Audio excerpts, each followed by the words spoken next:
I am Megan Damari with Comic Book Resources. How are you today? Doing Hi, great, Megan. How are Megan. you? I'm great, thank you.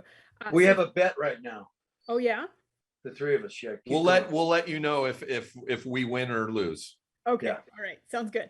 Steve, I'm gonna get started with you actually, since you were also in the Suicide Squad. What was something that you were so excited to explore with your character in Peacemaker that perhaps you didn't get a chance to in the movie? One thing that was like a huge weight on my shoulders when we did the movie was my beard. It's never mentioned, although when we were shooting the movie, James was like, dye his beard. And I want it to look obvious. And we never mention it in the movie. And I was like, why do I have to dye this? It's a pain. I go, it's really funny in the movie. It's really funny on set. But you don't realize when you say cut, I go to a grocery store and I have this hideous beard.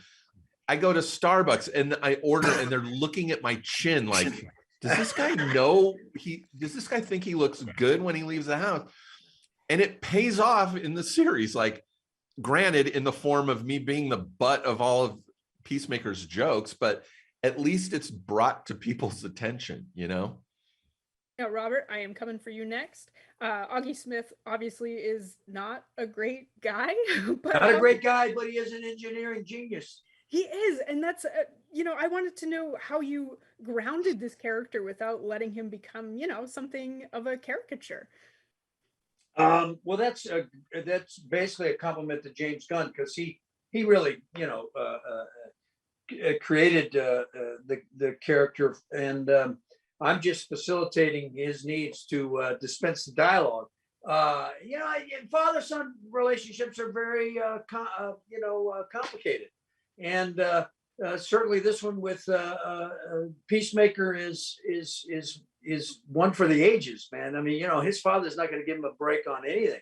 He can't do anything right, and he constantly telling him. So there's some characters I've played in the past, certainly that I'm drawing on, and there's certainly people that I've met, and without going down too dark a rabbit hole, I mean, he's a bad dude, and you had to have that for you to get an understanding of who Peacemaker is.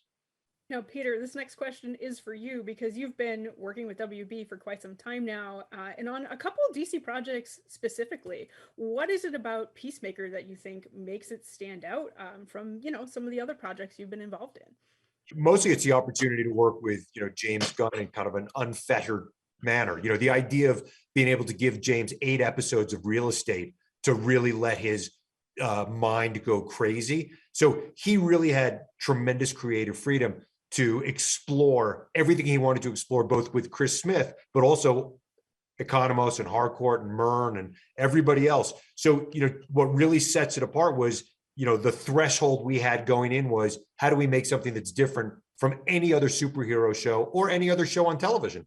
And, James kind of knew what he wanted. He knew what that should be. And over the course of these 8 episodes, I think we really delivered on that promise. So my next question is for everybody, but Steve, I will get started with you. What is one of your favorite memories from being involved in this project at large? I'll tell you what it was, but this was my absolute favorite thing. And it happened on my birthday. Was we shot the scene in episode 1 where the team meets in a restaurant and Cena comes in and we're making fun of him for having an eagle that he names Eagly. And we shot that for a few hours. And this is, pretty much at the height of COVID. And this was pre-vaccines. And for most of us, we had not stepped foot inside a restaurant or eaten with friends in like a year.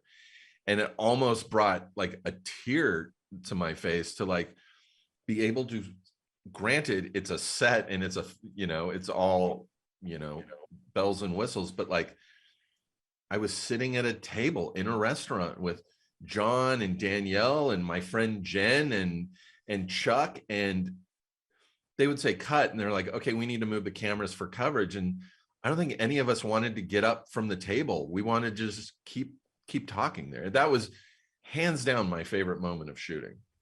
Oh my gosh, there's so many wonderful moments. You know, oh, you're gonna kill me. You know, the whole thing in the prison with the white supremacy thing, boy, that was something to endure. I got to tell you what, holy moly, that was crazy. Yeah, I mean, listen, for me, John Cena dancing for 4 minutes in his tighty whities to the Choir Boys. Just when I read it in the script initially, when James wrote it in there, and then watching it come to life, and John throws himself in there with zero self-consciousness and complete abandon. I just love that. And to me, that's everything you need to know about John. No matter what you ask him to do, he's going to deliver 110%. And it looks like that is all I have time for today, but I have to know, did I win? Or did you You win? did not. You did not. You didn't mention the dance number. Yay. But thank you. Actually, she did win, baby, because she didn't. Yes. I got an answer that mentioned it. So. That's true.